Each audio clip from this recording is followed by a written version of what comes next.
নমস্কার বন্ধুরা, শান্তনাময় informs YouTube চ্যানেলে আপনাদের সকলকে স্বাগত জানাই। আশা করি সকলে খুব ভালো আছেন। বন্ধুরা, আজ এডিটোরিয়াল লেটারের উপরে একটা ভিডিও আপনাদের সামনে আনতে চলেছি। যারা এডিটোরিয়াল লেটার লিখতে ভয় পান বা কী লিখবেন বুঝতে পারেন না, তাদের ক্ষেত্রে এই এডিটোরিয়াল লেটারের এই যে ফরম্যাটটা দেওয়া হয়েছে এই ভিডিওর মধ্যে, সেটা খুব ইউজফুল হবে বা উপকারী হবে। আর যারা ভালো লিখতে পারেন তাদের কথা আলাদা। যারা একদম এডিটোরিয়াল লেটার লিখতে পারেন না বা এডিটোরিয়াল লেটার সবে শেখা শুরু করেছেন, তাদের ক্ষেত্রে এই লেটারটা খুবই উপযোগী হবে।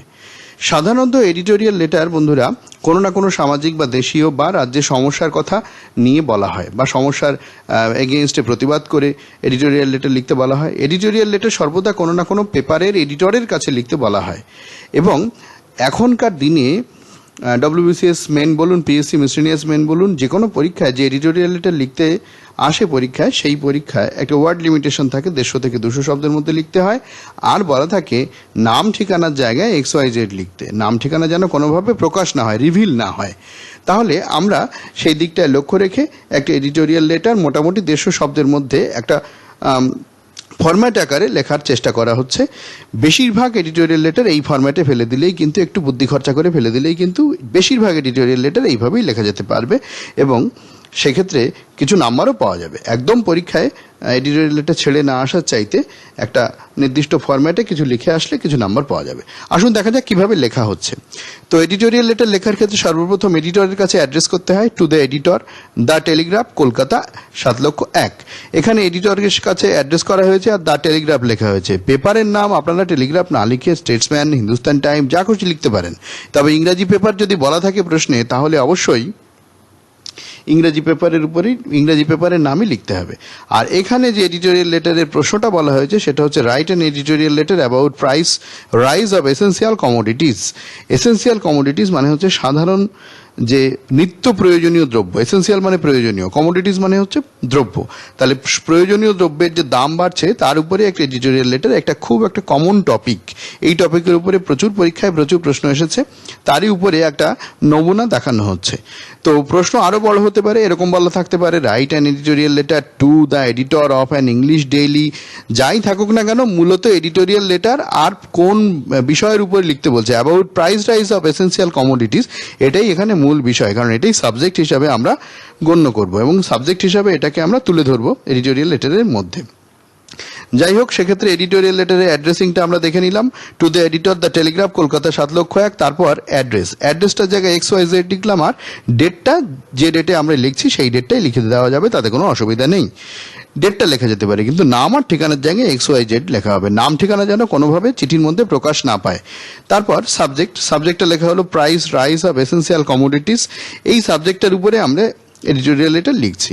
দেখুন তারপর যেটা করা হচ্ছে স্যার, তারপরে comma, through the columns of your esteemed daily. এগুলো খুব কমন লেখা। এই লেখাগুলো একটা লেখাই যে আছে তা না, এরকম আরও লেখা থাকতে পারে। হ্যাঁ, I seek the hospitality of your widely circulated English daily, বা আরও অন্যান্য অনেক রকম লেখা থাকতে পারে। would you kindly allow me, please allow me, এরকমভাবে। যাই হোক, এটা একটা format, through the columns of your esteemed daily.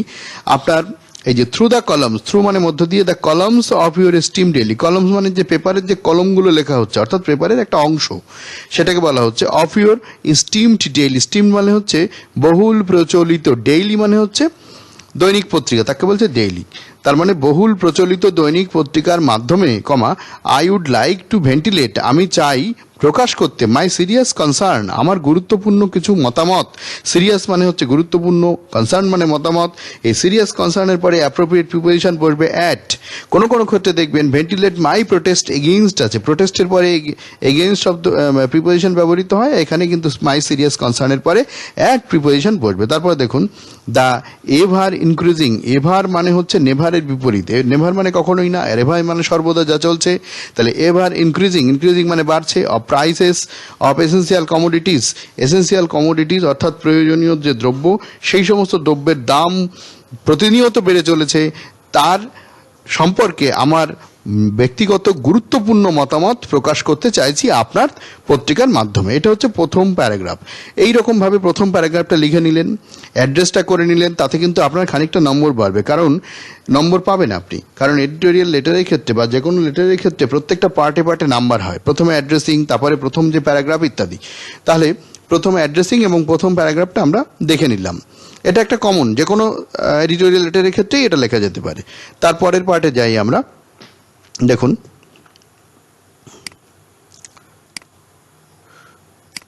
তারপরের পার্টে পরের প্যারাগ্রাফ যেটা, সেটা বলছে কি, প্রাইস রাইজ মানে মূল্যবৃদ্ধি অফ এসেন্সিয়াল কমোডিটিজ, প্রয়োজনীয়, এসেন্সিয়াল মানে প্রয়োজনীয়, কমোডিটিজ মানে দ্রব্য, মানে প্রয়োজনীয় দ্রব্যের মূল্যবৃদ্ধি ইজ অ্যান আর্স্টওয়াইল, আর্স্টওয়াইল মানে তখনও চলে আসছিল, মানে অনেকদিন আগে থেকে যা চলছে, অ্যান্ড প্রেজেন্ট ডে এবং বর্তমান দিনের ম্যাটার, তাহলে প্রেজেন্ট ডে ম্যাটার অর্থাৎ আগের দিনের এবং বর্তমান দিনের, অর্থাৎ আগের থেকে এখনো পর্যন্ত চলে আসছে এমন একটা সমস্যা। বলছে নাও এ ডেজ, আজকের দিনে, in our country, society, locality. দেখুন, এই যে পরীক্ষার সময় কিন্তু কান্ট্রি, সোসাইটি, লোকালিটি সবগুলো এরকম অবলিক দিয়ে লেখা যাবে না। এইটা আপনাদের বোঝাবার জন্য, একটা ফরম্যাট আকারে লিখবার জন্য আমি এইভাবে লিখেছি। তাহলে আপনাদের ক্ষেত্রে লিখতে হবে কি, আমরা যখন প্রাইস রাইজ লিখব তখন ইন আওয়ার কান্ট্রি লিখে দিলেই হবে, সোসাইটি বা লোকালিটির ঘটনা কিন্তু এটা না। ঠিক আছে। তারপর ইট হ্যাজ বিন গোয়িং অন, এটা চলছে, চলে আসছে, ফর ফিউ ডিকেডস, কয়েক দশক ধরে। আচ্ছা, it has been going on, in যে has been present perfect continuous tense, মানে এটা চলে আসছে অনেকদিন ধরে, ফর ফিউ ডিকেডস কয়েক দশক, দশক মানে 10 বছর, সময়কালকে দশক বলে, তাহলে ফিউ ডিকেডস মানে কয়েক দশক ধরে।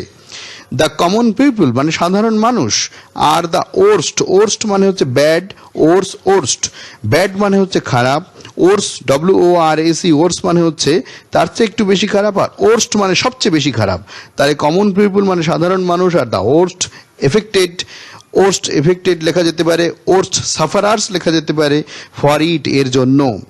এফেক্টেড মানে হচ্ছে প্রভাবিত হওয়া বা খারাপ প্রভাব পড়েছে। তাহলে এটা কি বলছে, the common people are the worst affected, অর্থাৎ সাধারণ মানুষরা হচ্ছে সবচেয়ে বেশি ভুক্তভোগী, সবচেয়ে খারাপভাবে, ওর্স্ট মানে খারাপভাবে ভুক্তভোগী, ফর ইট এর জন্য। অর্থাৎ যে সমস্ত মানুষের পয়সা কড়ি কম, যাদের অর্থনৈতিক অবস্থা খারাপ, তাদের ক্ষেত্রে মূল্যবৃদ্ধিটা কিন্তু খুবই খারাপ অবস্থায় আছে, মানে মূল্যবৃদ্ধিটা তাদের ক্ষেত্রে খুবই অভিশাপ। তাহলে কমন পিপল মানে সাধারণ মানুষ, সাধারণ মানুষ মানে আমরা সাধারণত হতদরিদ্র মানুষের এক শ্রেণী, সেই সাধারণ মানুষের মধ্যে রয়েছে, তাদের অবস্থা খুবই খারাপ। আচ্ছা, নো ওয়ান ক্যান টেল, কেউই বলতে পারে না, হোয়াট উইল হ্যাপেন, কি হবে, ইফ ইট কন্টিনিউস, যদি এটা চলতে থাকে। দেখুন, এই যে প্রত্যেকটা সেন্টেন্স যেটা লেখা হয়েছে, যদি প্রাইস রাইজ না থেকে আপনার ক্ষেত্রে প্রশ্ন থাকতো রেল অ্যাক্সিডেন্ট, তাহলেও আমরা কি লিখতাম, রেল অ্যাক্সিডেন্ট ইজ অ্যান আর্স্টওয়াইল, মানে আগেও হয়েছে rail accident, and present day matter, এবং বর্তমান দিনের ঘটনা, নাও এ ডেজ ইন আওয়ার কান্ট্রি। যদি রেল অ্যাক্সিডেন্ট না থেকে যদি অন্য কিছু থাকতো, ওমেন মলেস্টেশন মানে মহিলাদের মানহানি, যদি সেটা থাকতো, তাও আমরা কিন্তু ঠিক এইরকমভাবে লিখতে পারতাম। ঠিক আছে। তারপরে সেন্টেন্সটা, ইট has been going on for a few ডিকেডস, কয়েক দশক ধরে এটা চলছে। এই কিন্তু সব সমস্যার ক্ষেত্রেই আমরা এই কথাটা লিখতে পারি, যে কথাগুলো নিয়ে একটু আগে আলোচনা করলাম, রেল অ্যাক্সিডেন্ট হোক, সামাজিক কোনো সমস্যার কথা বলা হোক, বা অন্য কিছু হোক। Common people are the worst affected for it, সাধারণ মানুষ হচ্ছে সবচেয়ে ক্ষতিগ্রস্ত হয়, খারাপভাবে ক্ষতিগ্রস্ত হয়। হ্যাঁ, সত্যি কথা, যারা সাধারণ মানুষ তারা যে কোনো ক্ষেত্রেই সবচেয়ে বেশি করে ক্ষতিগ্রস্ত হয়। তারপর কি, নো ওয়ান ক্যান টেল, এই যে সমস্যাগুলো চলছে, সেই সমস্যাগুলো যদি চলতেই থাকে, তাই বলছে নো ওয়ান ক্যান টেল, কেউ বলতে পারবে না, হোয়াট উইল হ্যাপেন, কি ঘটবে ভবিষ্যতে, ইফ ইট কন্টিনিউস, যদি এটা চলতে থাকে। ঠিক আছে। তাহলে যদি এটা চলতে থাকে, তাহলে কি ঘটতে চলেছে বা কি ঘটবে সেটা কেউ বলতে পারে না। ঠিক আছে। তাহলে এটুকুর পরের অংশে আমরা যাই, পরের পার্টে। দেখুন তারপরে কি বলছে, উই ডোন্ট নো, আমরা জানি না, দ্য রিজন, কারণ, ডিউ টু হুইচ, যে কারণে, দ্য কনসার্ন অথরিটি, সংশ্লিষ্ট কর্তৃপক্ষ, is so much reluctant to the continuous price rise. দেখুন কি বলছে, দ্য কনসার্ন অথরিটি মানে, কনসার্ন মানে সংশ্লিষ্ট, অর্থাৎ প্রাইস রাইজের ক্ষেত্রে যে কর্তৃপক্ষ সংশ্লিষ্ট, সব কর্তৃপক্ষ তো প্রাইস রাইজের ক্ষেত্রে সংশ্লিষ্ট হবে না। রেল অ্যাক্সিডেন্টের ক্ষেত্রে যদি লিখতাম, সেক্ষেত্রেও লিখতাম কনসার্ন অথরিটি। রেল অ্যাক্সিডেন্টের ক্ষেত্রে রেল যে কর্তৃপক্ষ, তারা হচ্ছে কনসার্ন অথরিটি। প্রাইস রাইজের ক্ষেত্রে ফিনান্স মিনিস্টার বা অর্থমন্ত্রী বা প্রধানমন্ত্রী বা মুখ্যমন্ত্রী, তারা কনসার্ন অথরিটি। তাহলে কনসার্ন অথরিটি কিন্তু লিখে দিলে আমার সব ক্ষেত্রেই লেখা হয়ে গেল। তাই এখানে কমন ফরম্যাট করা হয়েছে, the concern authority is so much, so much মানে এত বেশি, খুব বেশি, এত বেশি না, এখানে মানে হবে খুব বেশি। রিল্যাক্ট্যান্ট মানে উদাসীন, two the continuous price rise, প্রতিনিয়ত ঘটে চলছে যা চলমান এই প্রাইস রাইজের ক্ষেত্রে সবাই কনসার্ন অথরিটি যারা আছে তারা সবাই খুব উদাসীন। রিল্যাক্ট্যান্টের পরে টু প্রিপোজিশন বসে। তারপর দ্য কমন পিপুল, সাধারণ মানুষ, ক্যান নট ফাইন্ড রেসপাইট, তারা ত্রাণ, রেসপাইট মানে ত্রাণ, রিলিফ।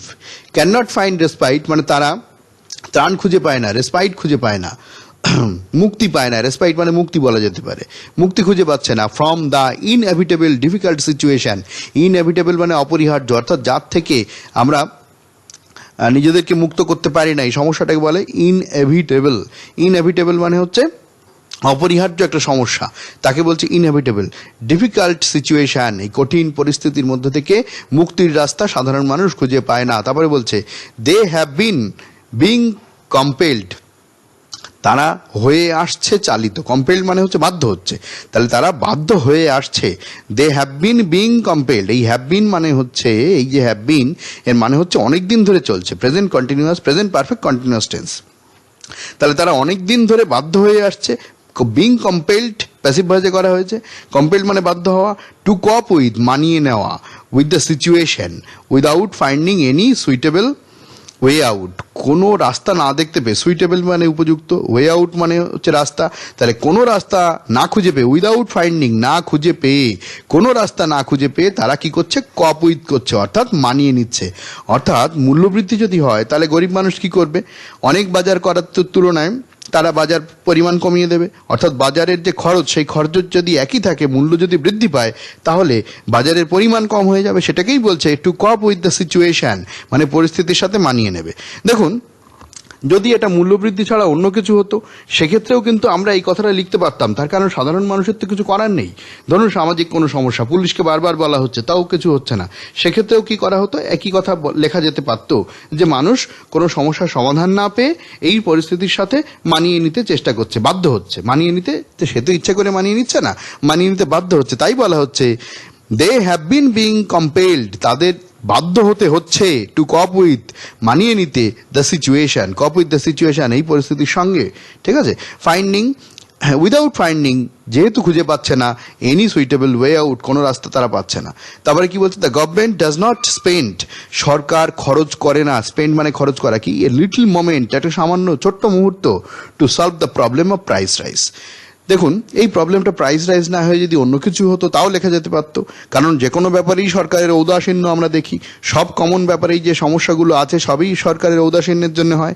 তাহলে এটা আমরা লিখতেই পারি, the government does not spend a little moment, সরকার একটা সামান্য মুহূর্ত খরচা করছে না, টু সলভ সমাধান করতে, the problem of price rise, মানে মূল্য বৃদ্ধির এই সমস্যা সমাধানের জন্য সরকার সামান্যতম সময়ও নষ্ট করছে না বা সময় খরচা করছে না। ঠিক আছে, আমরা যাই পরের পার্টে দেখি। দেখুন, এটা হচ্ছে লাস্ট প্যারাগ্রাফ। বন্ধুরা, এ পর্যন্ত আসবার পরে আমি আপনাদের কাছে রিকোয়েস্ট করব, যারা এই চ্যানেলটাকে সাবস্ক্রাইব করেননি তাদের কাছে রিকোয়েস্ট করব, বন্ধুরা আপনারা চ্যানেলটাকে সাবস্ক্রাইব করে নিন, কারণ এই ধরনের রেয়ার ভিডিও আপনি সবার আগে পেয়ে যাবেন আমার এই চ্যানেলে। আর বন্ধুরা লাইক করবেন, বন্ধুদের মধ্যে শেয়ার করবেন এই ভিডিওটা, তারাও এই ভিডিওর মাধ্যমে উপকৃত হয়। আসুন আমরা যাই পরের পার্টে। ইট ইজ হাই টাইম, সময় এসেছে, এটা গুরুত্বপূর্ণ সময় এসেছে ফর দ্য গভর্নমেন্ট, সরকারের জন্য। তাহলে সরকারের কাছে এইটা আর সময় নেই, এক্ষুনি করতে হবে। It is high time for the government, সরকারের কাছে এই সময় এসেছে, to take some urgent steps, গ্রহণ করতে হবে, আর্জেন্ট স্টেপস মানে জরুরিকালীন ভিত্তিতে কিছু পদক্ষেপ নিতে হবে। টু চেক মানে কমানো, চেক মানে নিয়ন্ত্রণ করা। To check this crucial situation, এই ক্রুশিয়াল মানে কঠোর যন্ত্রণাদায়ক সিচুয়েশন। দেখুন, ক্রুশিয়াল সিচুয়েশন শুধুমাত্র প্রাইস রাইজের ক্ষেত্রেই হবে তা না, ক্রুশিয়াল সিচুয়েশন কিন্তু পাড়ার রাস্তাটা খারাপ হয়েছে সেটার জন্য হতে পারে, মহিলাদের মলেস্ট করা হচ্ছে সেটার জন্য হতে পারে, আরও অনেক কিছুর জন্য হতে পারে। সেই জন্যই দেখুন কমন ফরম্যাট করা রয়েছে, to check this crucial situation, মানে এই ভয়ানক, ক্রুশিয়াল মানে হচ্ছে এখানে সমস্যা সংকুল। ক্রুশবিদ্ধ হয়ে ক্রুশবিদ্ধ করে যীশুখ্রিস্টকে মারা হয়েছিল, সেই থেকে ক্রুশিয়াল মানে কষ্টকর পরিস্থিতি। ঠিক আছে, এরকম অনেক রকম মানে আসতে পারে, ক্রুশিয়াল মানে কষ্টকর, যন্ত্রণাদায়ক ইত্যাদি। তাহলে ক্রুশিয়াল সিচুয়েশন মানে এই কষ্টদায়ক পরিস্থিতির মধ্যে থেকে পরিস্থিতিকে চেক দেওয়ার জন্য, অর্থাৎ নিয়ন্ত্রণ করার জন্য, নিয়ন্ত্রণ করে টু গিভ রিলিফ মানে হচ্ছে মুক্তি দেওয়া, to the hard pressed common people. Hard মানে হচ্ছে কঠোর, প্রেসড মানে হচ্ছে চাপে থাকা, অর্থাৎ কষ্ট সহিষ্ণু। এই হার্ড প্রেসড মানে হচ্ছে কষ্ট সহিষ্ণু, অর্থাৎ কষ্ট সহ্য করে যারা রয়েছে তাদের কথা বলা হচ্ছে। কমন পিপল, সাধারণ মানুষ। তাহলে কষ্ট সহিষ্ণু সাধারণ মানুষ যারা, তাদেরকে একটু মুক্তি দেওয়ার জন্য সরকারের কিছু আর্জেন্ট স্টেপস, অর্থাৎ জরুরি স্টেপস নেওয়ার সময় এসেছে। তারপরে থ্যাঙ্কিং ইউ, ইয়োর্স ফেইথফুলি। আবার দেখুন XYZ, এখানে কিন্তু নাম লেখা হয়নি। এই হচ্ছে এডিটোরিয়াল লেটারের একটা সুন্দর কমন ফরম্যাট। বন্ধুরা, বেশিরভাগ সমস্যার ক্ষেত্রে এই ধরনের এডিটোরিয়াল লেটারের ক্ষেত্রে যদি আপনি এটা লেখেন, আমার মনে হয় আপনি 50%-এর কাছাকাছি নাম্বার পেয়ে যাবেন এই এডিটোরিয়াল লেটারের মাধ্যমে। 50% যদি নাও পান, অনেকের মনে হতে পারে হয়তো বাড়িয়ে বলছি, তাও আপনি বেশ কিছু নাম্বার পেয়ে যাবেন। অন্তত কিছু না পাওয়ার চাইতে something is better than nothing. তো এই কমন ফরম্যাটটা বন্ধুরা আপনারা একটু দেখতে থাকুন, মুখস্থ করতে থাকুন। এরপরে আমি আরও স্ট্যান্ডার্ড, এটা কিন্তু স্ট্যান্ডার্ড এডিটোরিয়াল লেটার আমি লিখিনি, এরপরে স্ট্যান্ডার্ড এডিটোরিয়াল লেটার বিভিন্ন প্রয়োজনীয় এবং ইম্পর্টেন্ট সাবজেক্টের উপরে নিয়ে আসতে চলেছি। সঙ্গে থাকুন। নমস্কার, আবার দেখা হবে পরে।